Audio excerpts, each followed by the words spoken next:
Okay, so we're quite full now, and let me do a brief introduction for James and Mike.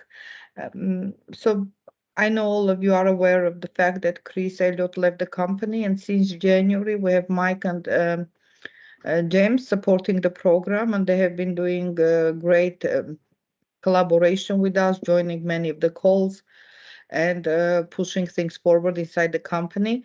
So we have completed all the co-PI's presentations over the past year, and since Lockheed Martin got a new team, we want to listen to them before we move to some external speakers and give everyone time to catch up and to come up with significantly new contributions before we revisit all our co-PIs again, starting in fall maybe.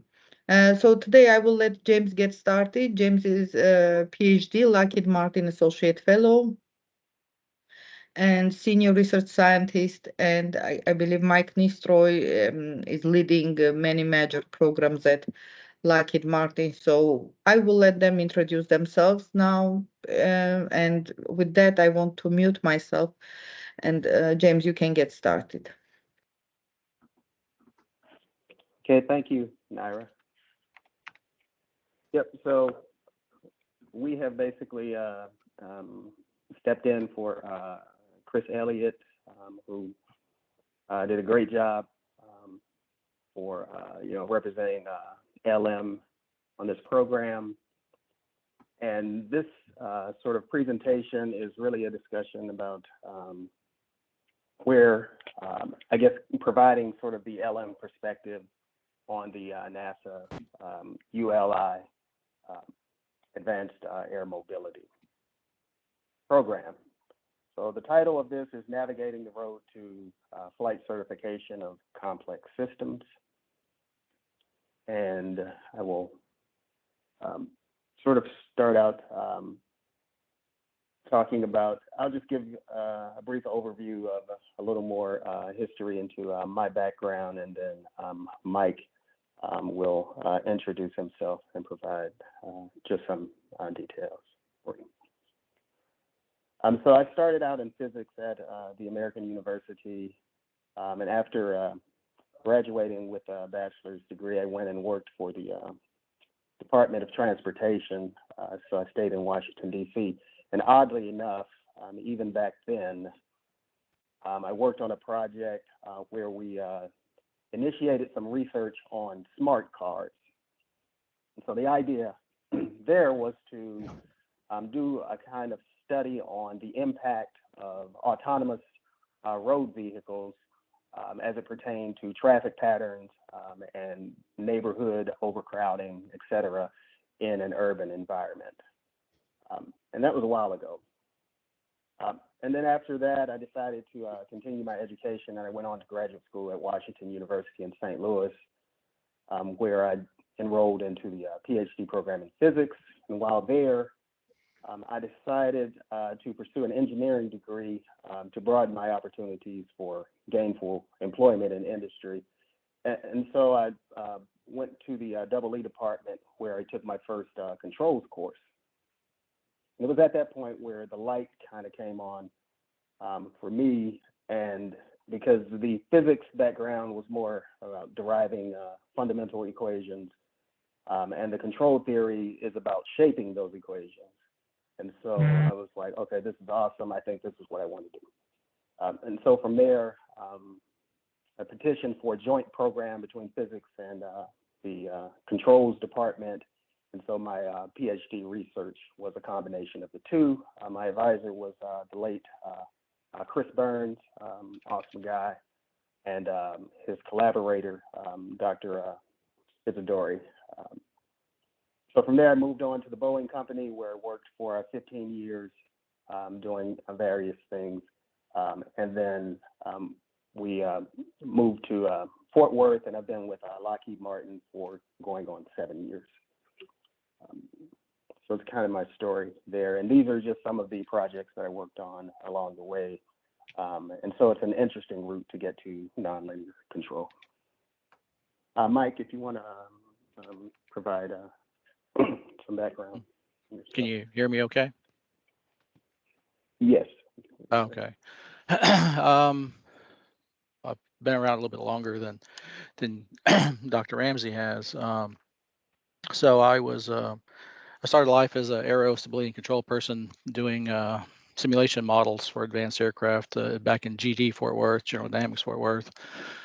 And then I went back to get a master's, Don Ward, Texas A&M. I was doing handling qualities for piloted aircraft. And then I went to work for the United States Air Force up in Dayton, Ohio for a couple of years. I was in their Palace Night program. Dave Doman, Oppenheimer, Antoine No, Andy Sparks, Jim Buffington were all part of the same Palace Night program. And so then I went, did most of my PhD stuff with David Hull, who wrote a book, of course, on optimal control. And so there's some of the other things that you can see listed. I've mostly been an R&D guy until about 5 years ago when I got involved in ADP, one of ADP's larger classified programs. So I'm the IPT lead for flight control VMS avionics. About 40 people or so working toward that end.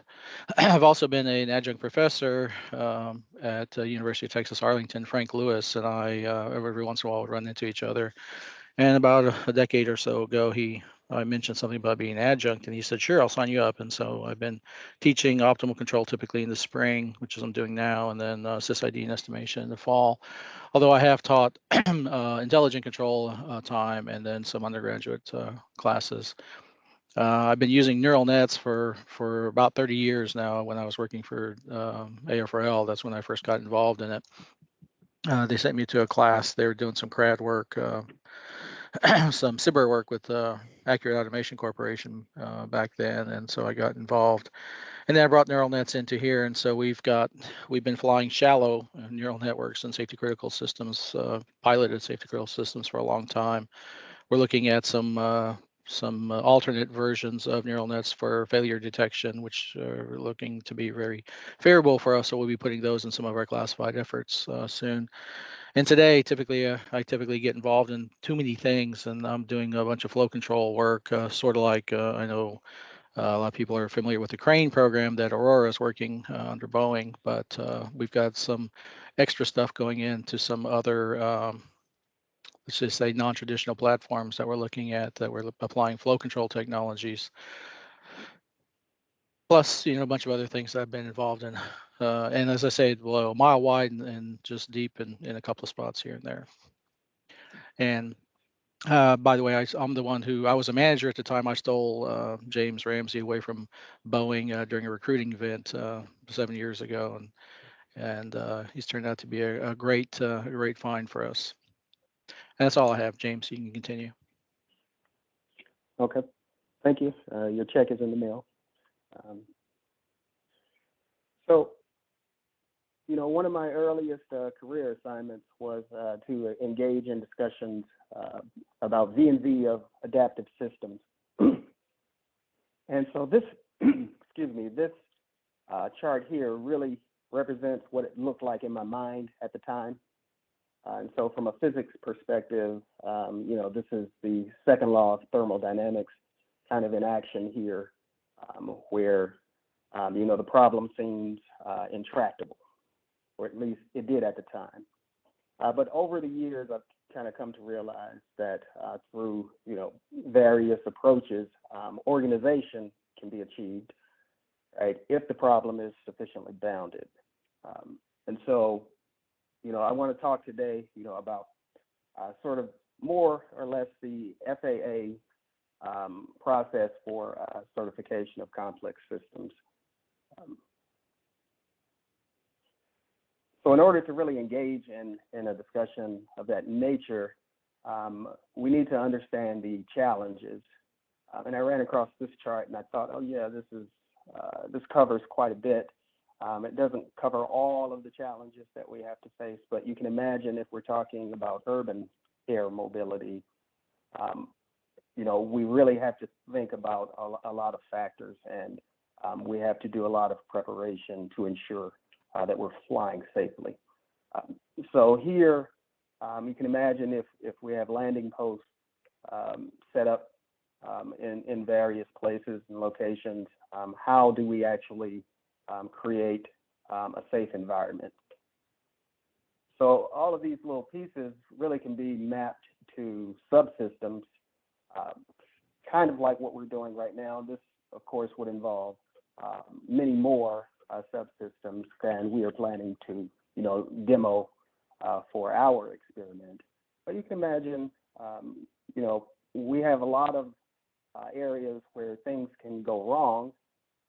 And so how do we sort of V&V those? How do we ensure that, there is sufficient safety measures in place to handle it? So this chart is really showing just a basic kind of block diagram architecture of what we're kind of developing right now. All of the connections are not shown here just because I wanted to kind of keep the diagram somewhat clean, and I can kind of talk through connections that aren't made here. But again, we have to think about, various factors, the environment, the uncertainties, if we're flying in an area where we had traffic, is the traffic, does it consist of allies or adversaries, or is it just neutral traffic? What about failures? And so these various components will play into the system, and we have to sort of properly integrate these.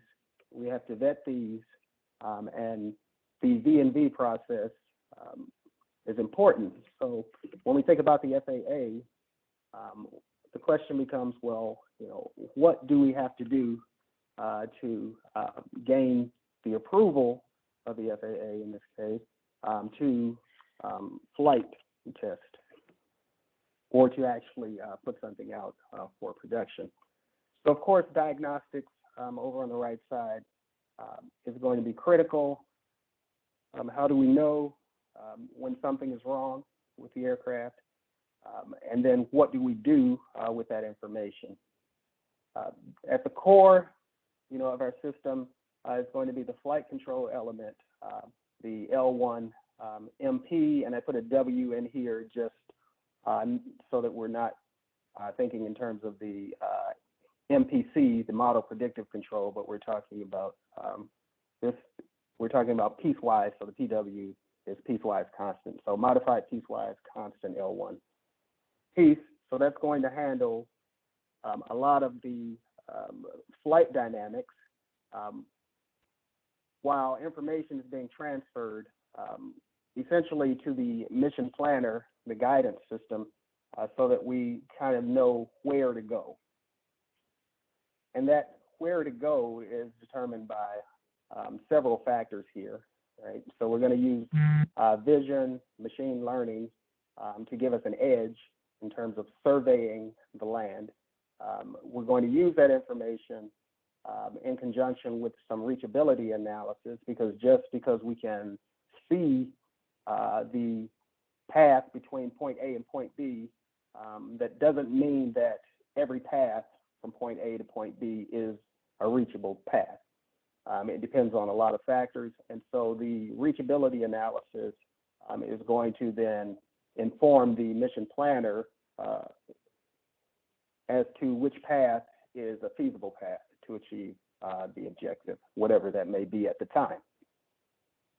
So in order to get to this point, there are V&V tools that we want to leverage. And so you can imagine here, we want each subsystem. So now we're going to break this down into kind of subsystem testing, or even down to, people use the term unit testing. And the idea is that each subsystem is going to be responsible for testing their code from input to output. So what are the ranges of the inputs? What are the ranges of the outputs? Do I exercise all of the paths in my test? Because I want to know that that module has met some criteria, right?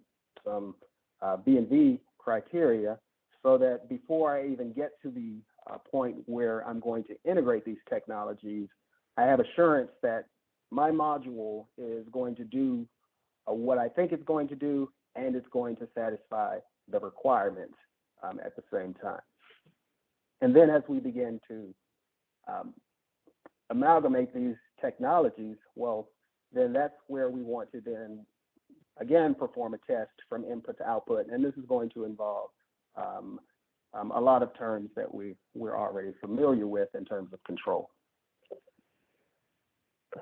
So now, in terms of the role of industry, I know it was sort of the sort of fundamental question that I thought that we needed to answer in coming onto the program is, what are we going to contribute to this effort, just from bringing in from the outside knowledge and experience and so forth into the process. So I believe that we can help define and shape the V&V process, because we do a lot of subsystem and system requirements, and we have to be clear and concise about what we're doing. We have to adhere to certain coding standards, so we certainly want to inform the team to the extent that we can about how we may want to set up the coding standards so that you can get nice autocode out.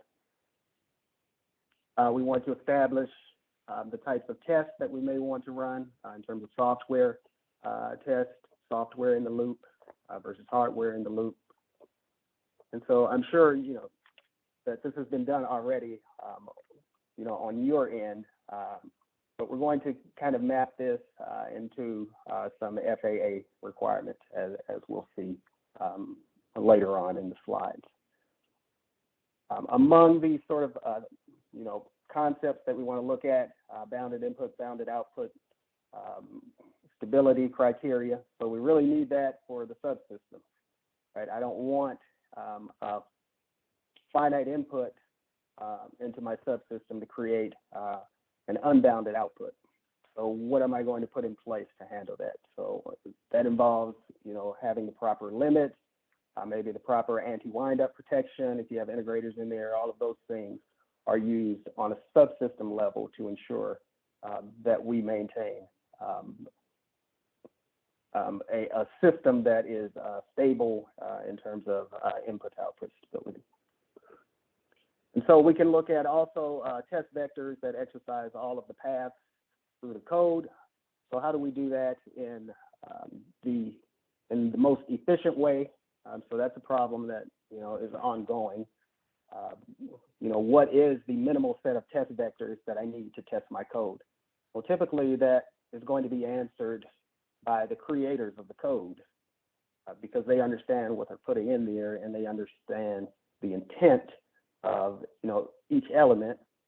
And so that allows them to say, okay, well, this set of test vectors will exercise all of the paths, as opposed to making the problem more factorial difficult. And then understanding limitations. What about failures? If I'm missing an input and input goes to 0 into my code, what does that cause the output to do? We need to understand all of that. A lot of what if scenarios. That's very important. Well, what if this happens? What if that happens? What is the likelihood of a violation? So all of these things will feed into developing code that's ready to be certified. If we have a ground station, of course, that's important in terms of the communication links, the contingency plans. What if a comm link goes out? Does the vehicle know what to do if it's no longer being instructed from the ground? All of those things need to be in place.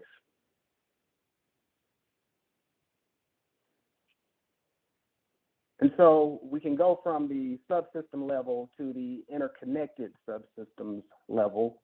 And so now we're starting to bring the pieces together. So what does that look like? Okay. So we have to be clear about the interfaces between the subsystems. And I don't want to send radians over to a system that's expecting degrees. So we have to do those basic checks to make sure units are matched up. We have to examine the rates. Do I need to upsample or downsample as I'm transferring information? All of those things need to be taken into account. We need protections, of course, against fault propagation. There's a fault over here, propagate all the way through the system and cause issues. And so that's where that boundedness of the actual subsystems comes into play. Because if I'm input to output bounded, I can limit,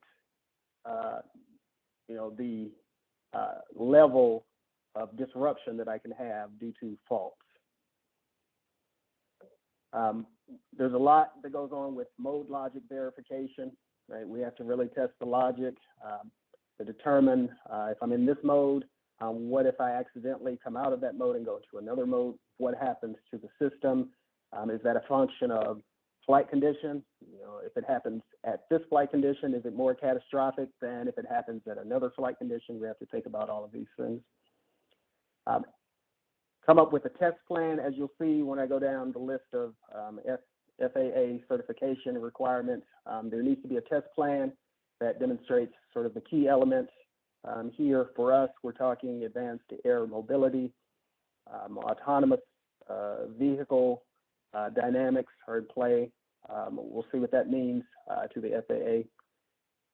A clear documentation is required. There's a report that needs to be submitted. And so within that report, we have to clearly outline certain components of the system and demonstrate the test results of the plan. So it's not a matter of saying, oh yeah, we did this and it worked.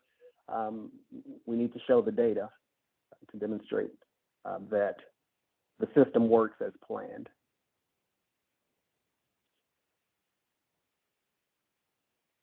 So as part of the research for this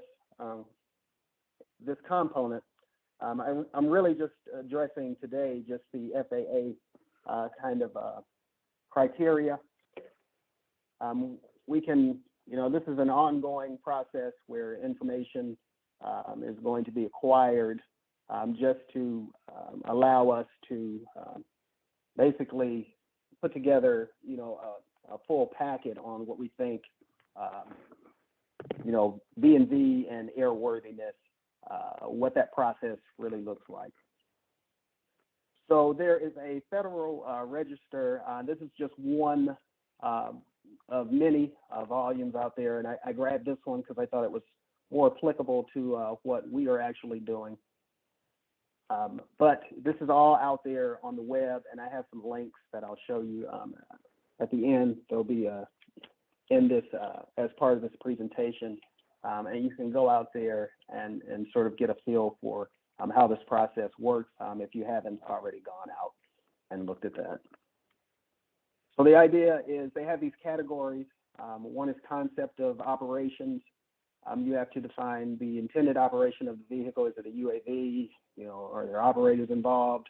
What kind of personnel responsibilities have been, are expected?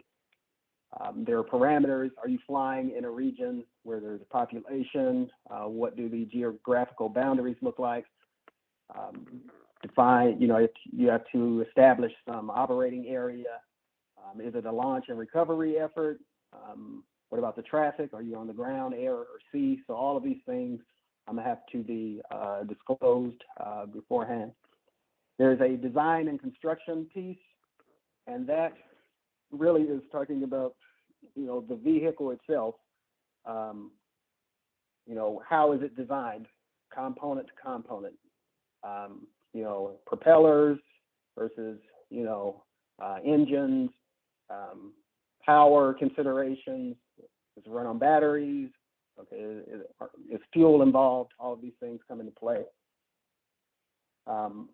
Again, the control station. How does the information flow back and forth to the vehicle? What kind of equipment is used?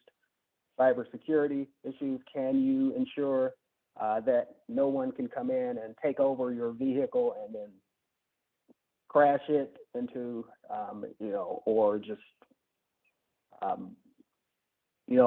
basically this really involves sort of the loss of control of the vehicle. So it's actually in that category. So it's kind of a broad area where they define loss of control as any event that causes you not to be able to complete the intended mission. You actually have lost control of the vehicle in that sense. And we'll see how that works out, because the interesting thing about this is that it's not the FAA telling us what we need to do. There is sort of a flow of information back and forth, so we can actually appeal their decision. If they look at something and they say, okay, you know, and I'll show you an example later, but it's quite interesting, so I won't talk about it before we actually get there. But these are items that we have to consider. Are we flying in lightning? Do we have protection for that? What about weather conditions? So if we say we're going to fly on a clear day, then okay, that of course narrows the scope down. If we're saying that we can fly at any time, then we have to be clear about what kind of protection we have on the vehicle. We actually have to, there's a critical parts analysis. There was some discussion about that between the FAA and another company, is what do we consider a critical part? So typically it's any part that if you lose that part, you lose the vehicle in some kind of way. There's some wiggle room in there. Again, because this is almost like the lawyers get involved. It's very interesting stuff. If you like patent law and all of that kind of stuff, it's really cool. And then you have to establish a flight manual. This is how the vehicle flies. It has to be, you know, clearly defined. Then there are the operational limits and information. Again, that's part of the manual. Safety procedures, performance, loading, you know, max loading for the vehicle, et cetera, you know, to establish all of those. Then there's an area about probable failures.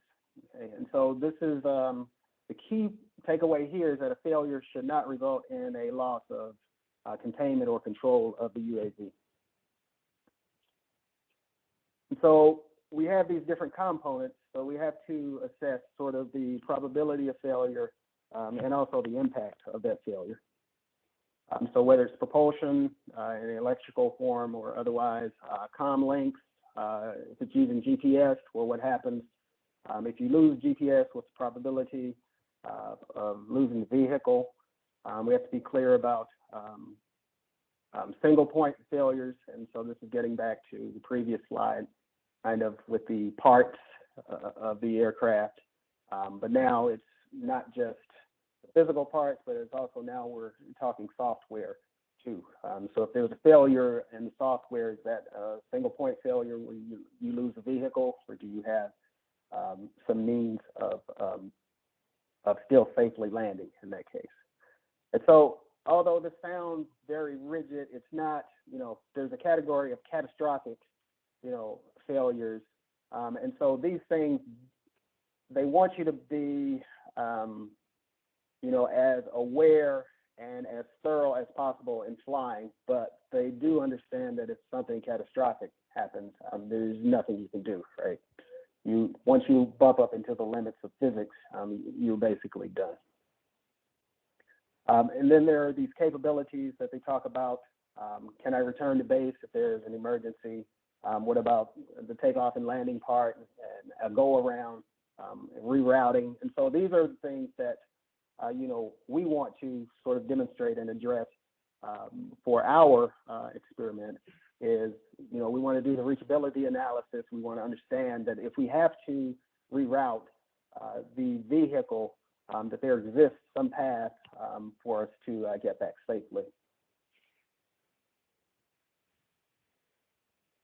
And then there are items on durability and reliability.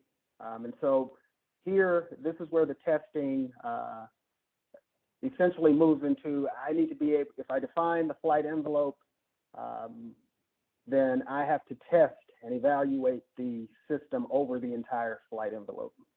So I can't say, well, okay, this is my envelope, but I'm only going to test up to here. They really want, you know, us and others to be thorough in terms of the flight envelope testing that we need to do. So below that is where the test report comes in, and so there's a list of items. I only picked 12 here of what the flight test report must include, and you can see they say at a minimum you need to address these things.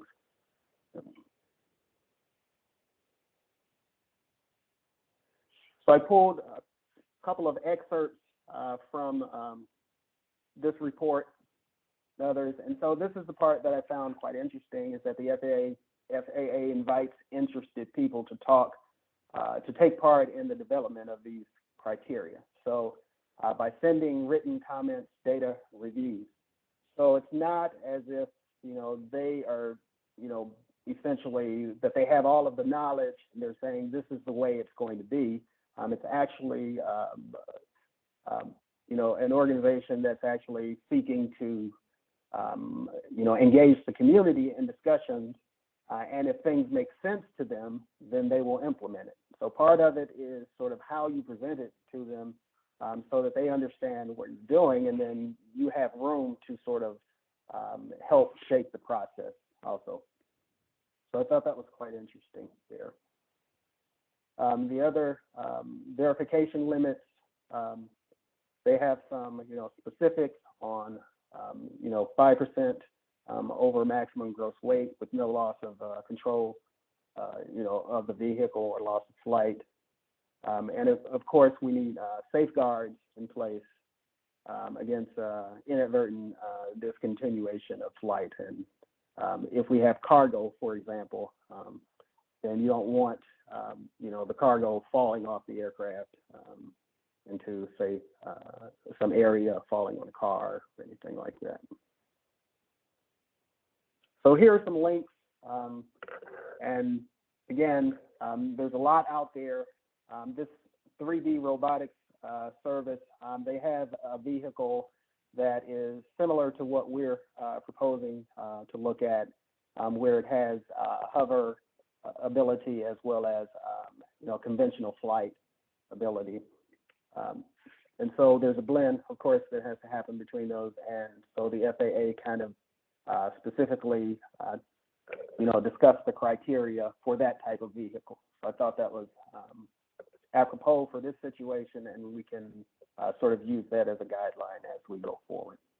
But there's a lot of information out there on this process, to my surprise, and it's available, for us to leverage. So if you think about the initial path that I showed that was convoluted, by the end, this is what the path should look like for us in terms of the path to airworthiness of complex systems. We should be able to clearly see what's downstream and have enough room to make changes so that we can essentially fly over the hill down there safely. And so my final slide, there are two, and this is just a sort of cartoon visualization for, part of the experiment that we're kind of talking about setting up. And this is very simple, but, we do a training view landing. So we come in and fly many flights through here. The landing pad is located here.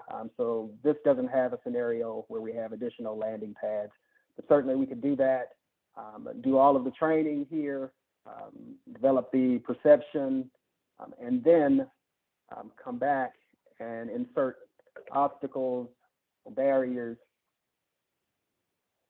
such that now when we come in, the view is different. And so that has to be sort of transmitted to the mission planner to say, okay, we can't follow the path that we did last time. Can we move the vehicle to a different path so that we can see if the landing pad is still available at that location? If it is, we can then sort of recapture the landing pad. And so do something where we're, in stage one, everything's great. In stage two, we have some challenges that the vehicle and that the system has to overcome. And of course, we can add in disturbances to the vehicles and failures so that the control system, the L1, has to do work to maintain stability and to perform the same task with obstacles and failures at the same time. And so we've done a lot of talk on that. and we've made great strides on that. But this is just something simple that I made a while ago, and I just left it in here. Okay, so that essentially concludes my talk for today, and I can take any questions at this point.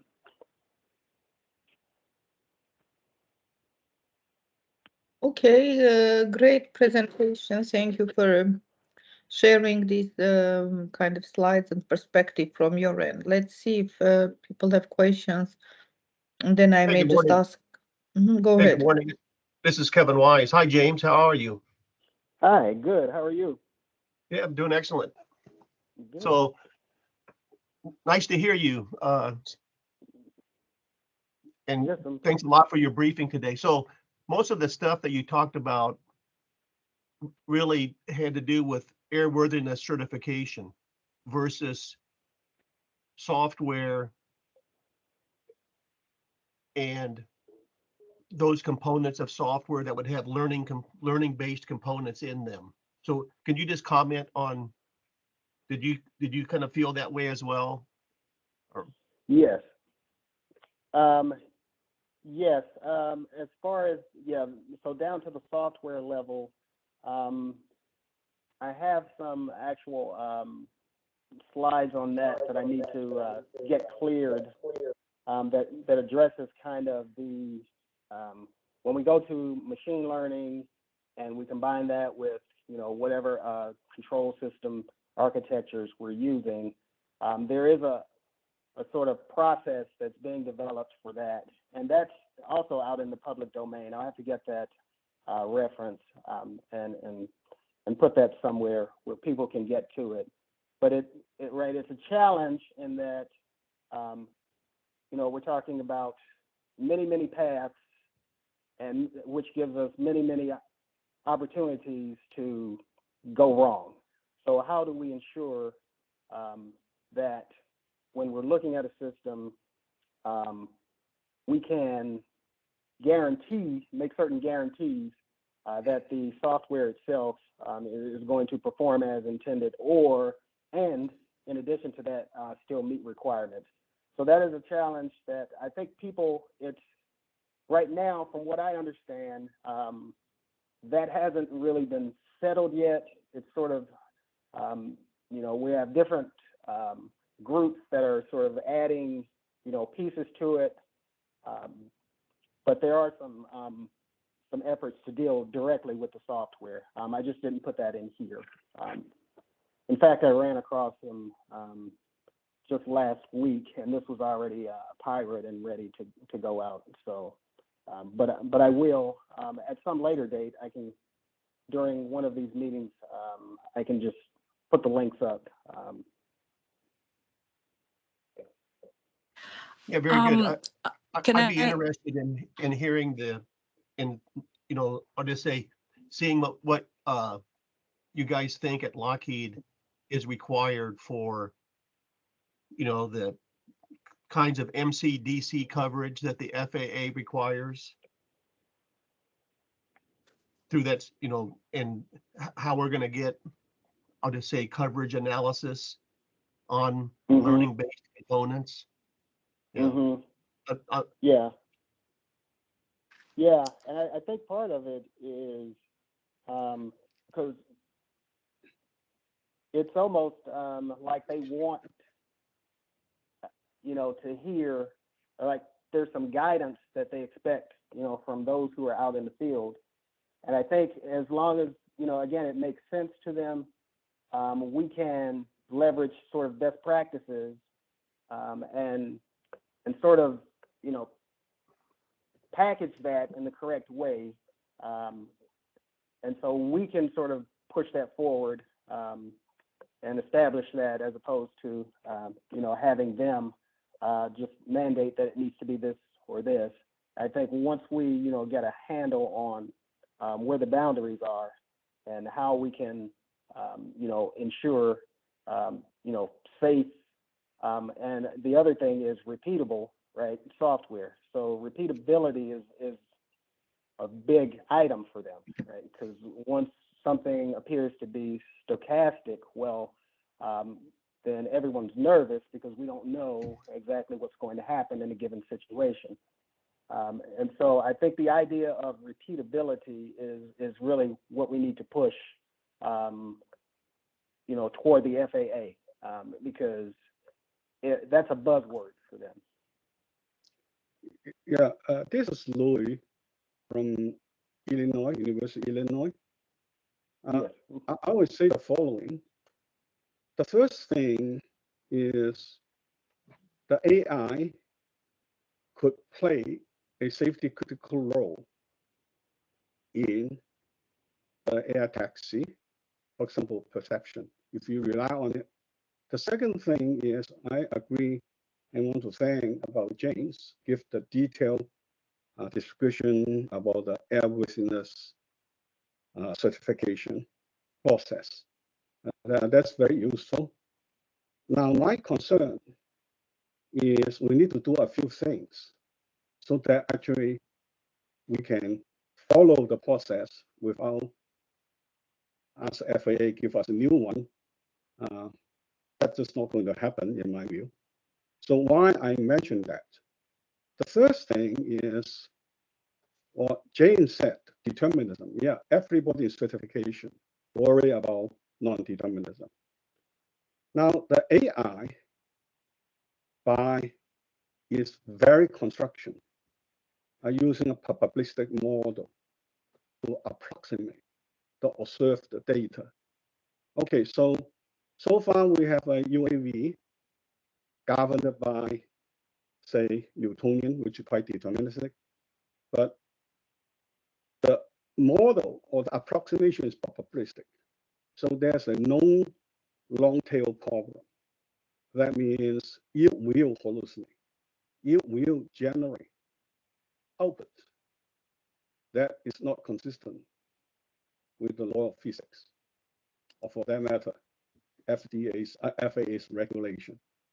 So to achieve safety, we have to ban it. Basically, and then as Kevin said, how do you do the MCDs? How can you how can you do the fault coverage? For a learning system, if we don't have a deterministic safety ban, that means each time upgrade, we need to go back to FAA for recertification. That's just not practical if that's feasible. It's a learning system. It will change itself. We are actually dealing with self-modifying software. And the entire certification process has a fundamental assumption. The software is not self-modifying. If you want to make a change, you come back, right? Do the certification. And hopefully you can bang it in a subsystem and get it done quickly. But for AI, where's the module? You need to modularize and certify. Basically, you need to certify the whole thing. So every time you learn, you need to go back to certification, even you could get it. So the whole paradigm is a fundamental change. It has to be bound. The safety is come from a bound safety envelope, and then the AI has to live with it inside of that. So we don't certify the AI. We certify the bounds, the safety bound, and the safety controller to override it or take over. So that's part one. But to do that, a very, very, so we're talking about container certification. Part two is what you need to have a big container such that we can do useful things, interesting things. And L1, I saw that in your slide. I saw the L1. Yeah, it's very important. But certify L1 is not easy because L1 is adaptive control. And then as far as I know, there has not been a single one of adaptive controller that was certified and in production. Maybe I'm missing something, so for the adaptive control in general, actually I'm not particularly interested. I'm just interested in specific. the certification L1 or the control law certification actually is the challenge, and we need to work together.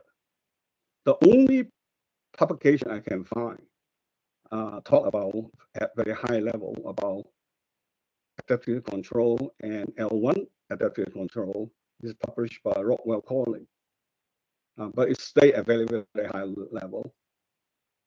So have some good ideas. So actually, we should look at it if we want to certify L1, because L1 is being used, and L1 is adaptive control. There's no adaptive control has been certified and in flight, at least in civilian aircraft. So I think we need to work together and focus on it. Hi, this is Lena Valavani. Thank you, James, for an interesting presentation. And just to follow on the previous two speakers, I noted that you made use of neural nets for safety critical systems. Did I understand correctly?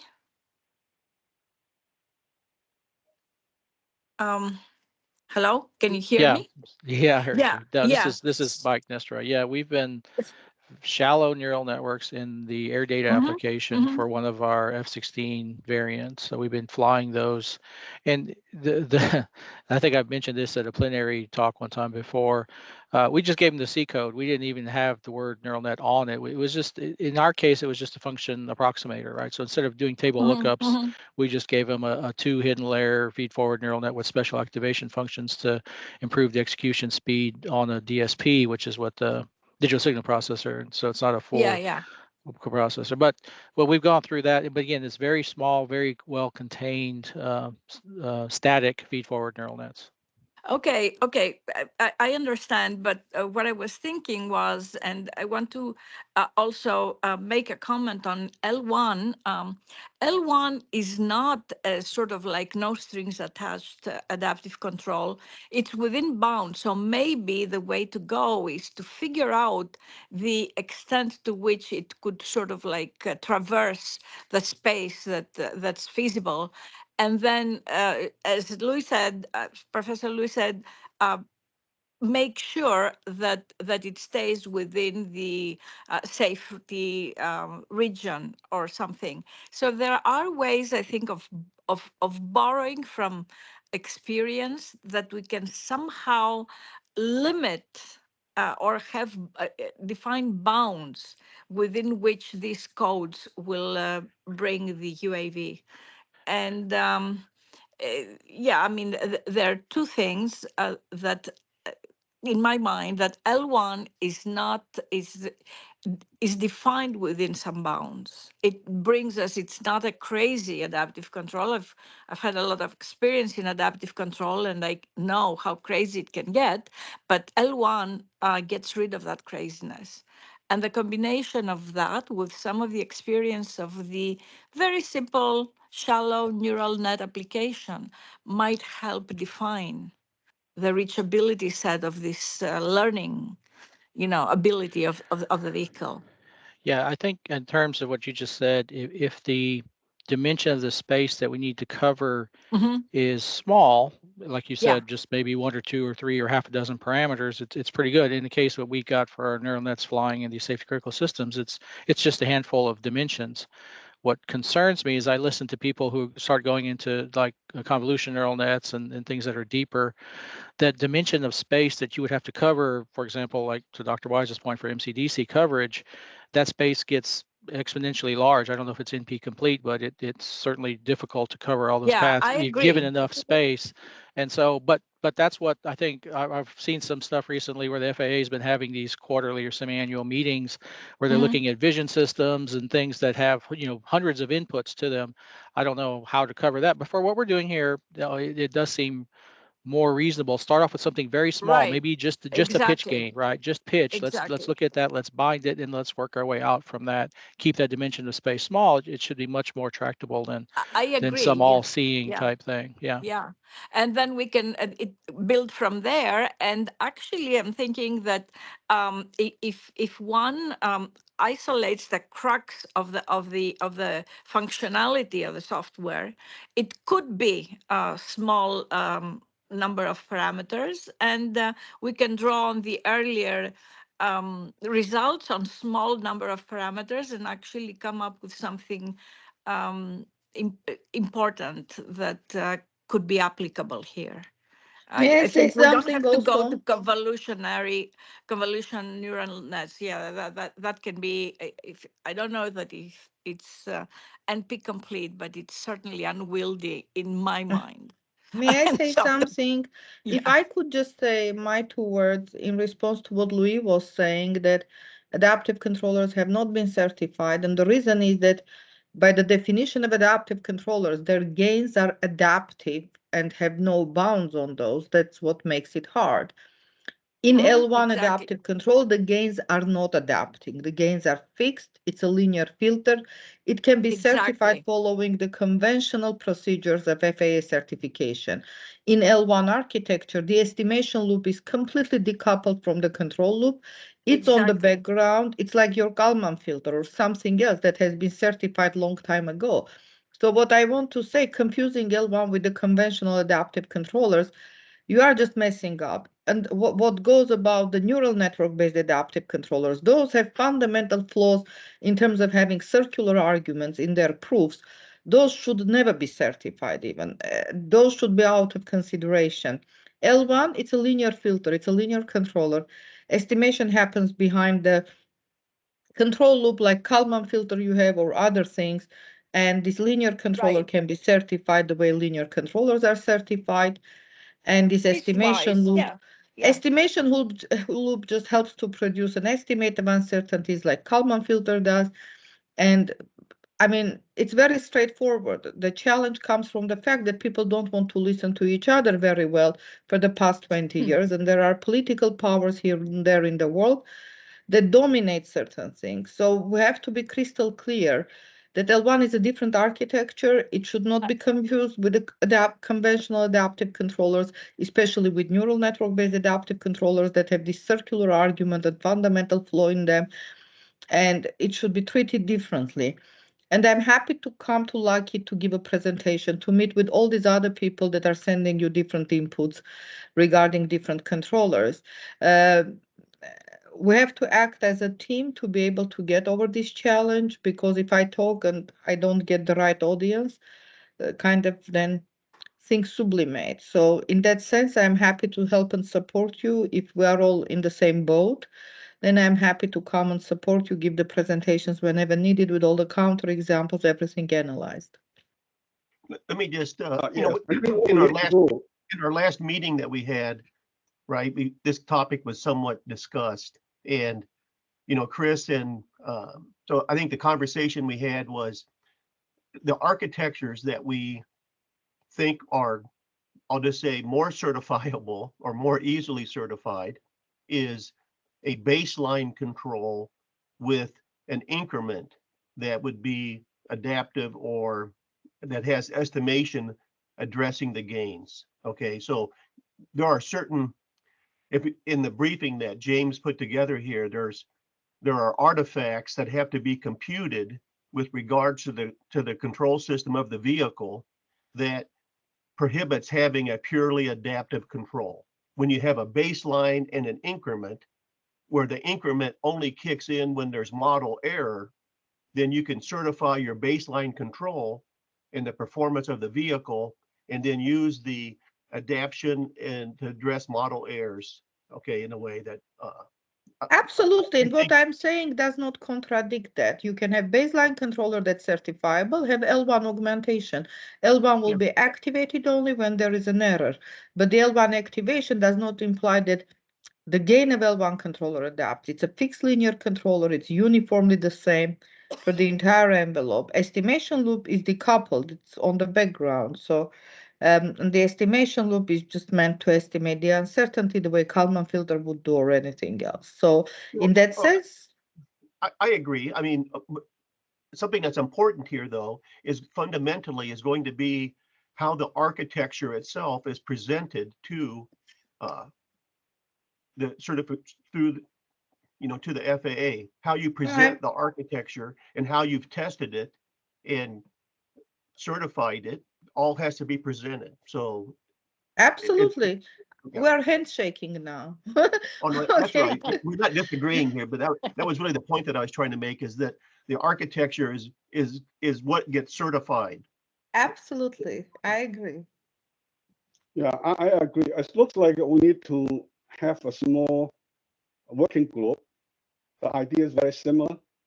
So Nara she's the expert in L1, and she said it's correct. So basically, what we need to do is to bound, the one thing, the low pass filter bounds the gain changes, and then the estimation error can also bound. So with several bounds, and probably I think we can certify.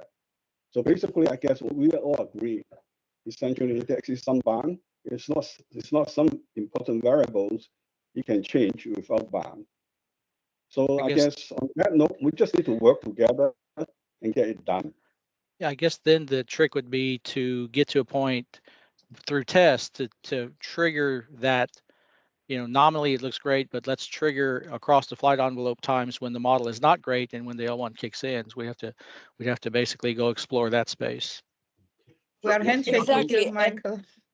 Yeah. Yeah, exactly. And all you need to do at this point is what L1 comes up with when there's a model inadequacy, is that Right. it falls within the safety. And it's very simple in light of what Naira said to do that.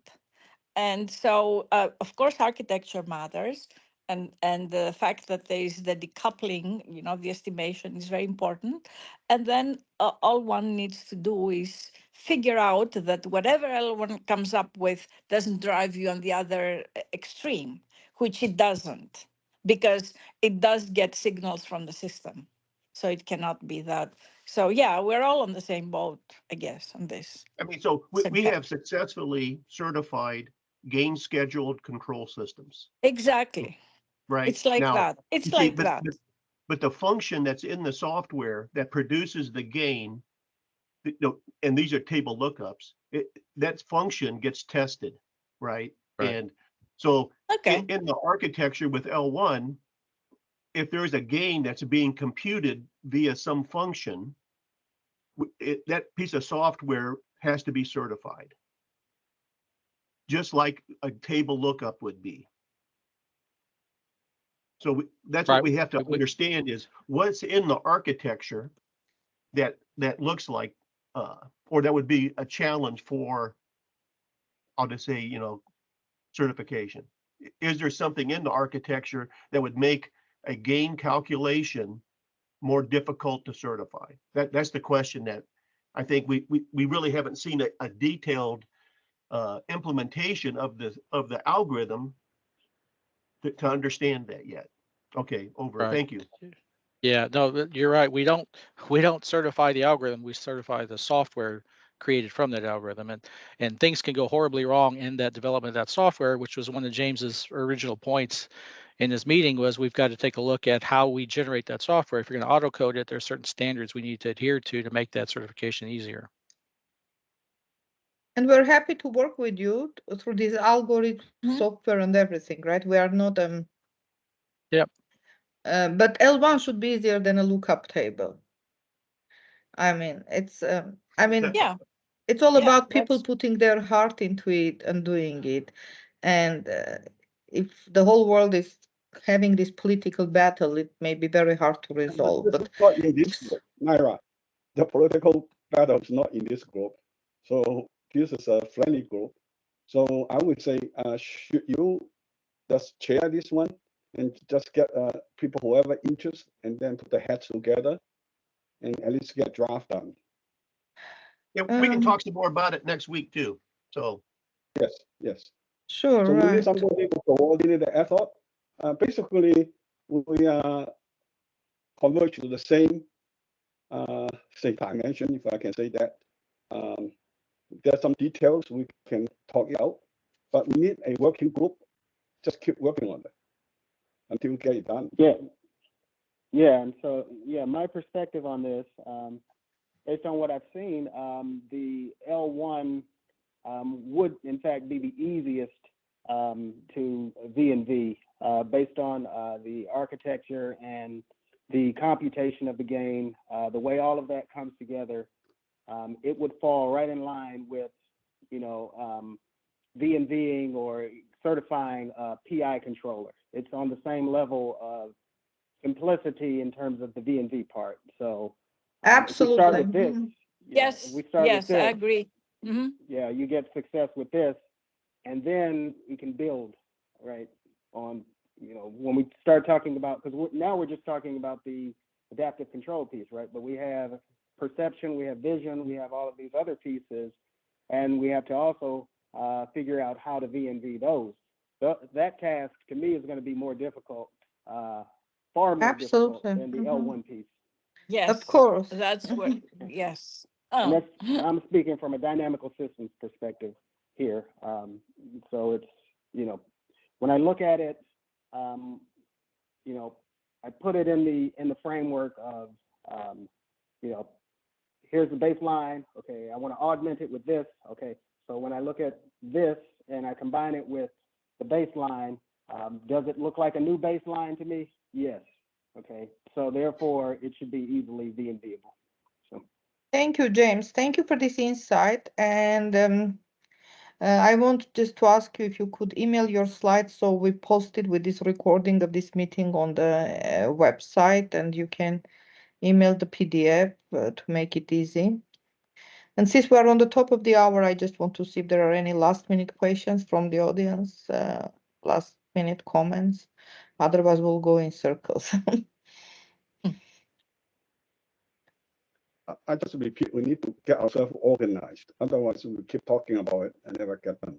Right. The challenge here is who is the championing it, who is the lead. If James is championing from Lockheed, we support him. I can't champion it. I don't work in FAA. I'm not the industry delivering the software to FAA. So the industry has to speak up, and especially that Yeah, I was we have saying here with ownership James- interest, right? I say with James and with Kevin, you will get done reasonably fast.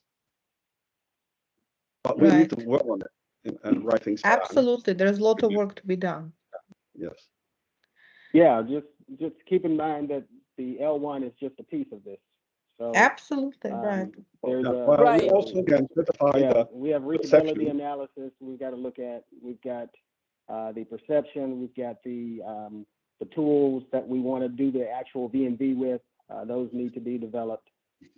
So there's plenty of Right, James, but you do items these for things reference. one piece at a time, right? You just can't go and say, here is the whole system, L1 perception, blah, blah, blah, we want to certify. At first, you take the conventionally well-certified system and bring L1 there and show that it can be certified. Then you start adding the perception modules and everything. And then this thing has to happen step by step. And L1 should be the first one in this chain, based on my understanding. Right, and it's also the most straightforward given the previous Exactly. It's very points. low-hanging Yeah, fruit now. Low-hanging fruit. exactly. Yeah. Okay, nice meeting all of you. So it's Friday. I wish everyone a good weekend, and I look forward to your slides, James, and to future meetings. So next week, like we said, Kevin will be here if you want to join on Wednesday, 1 to 3 p.m. Central. We will have a Teams link for NASA.